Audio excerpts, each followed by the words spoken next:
આજરોજ રાજકોટ શહેરના રાજકોટ તાલુકા police station ખાતે વાર્ષિક લોક દરબારનું આયોજન કરવામાં આવેલું।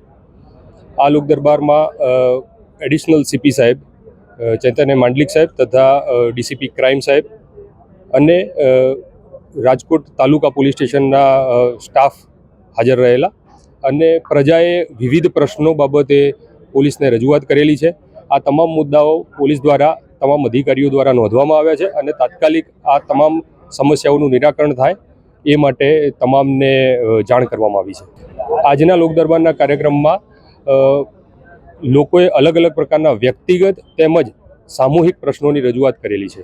જી, રાજકોટ તાલુકા વિસ્તારમાં આજે જે લોક દરબાર યોજાયો એમાં આશરે 50% જેટલા પ્રશ્નો ટ્રાફિક રિલેટેડ પ્રશ્નો ઉપસ્થિત કરવામાં આવેલા છે અને આ પ્રશ્નોનું નિરાકરણ કરવા માટે રાજકોટ શહેરની ટ્રાફિક બ્રાન્ચ કટિબદ્ધ છે।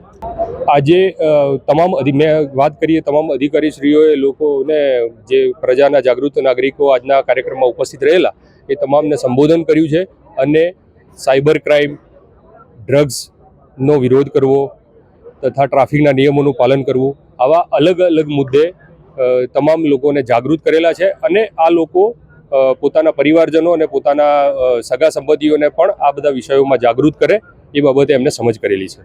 સાંજ સમાચાર ફેસબુક પેજને લાઇક કરો, વિડીયો શેર કરો અને વધુ વિગતવાર સમાચાર માટે sanssamachar.net વિઝિટ કરો।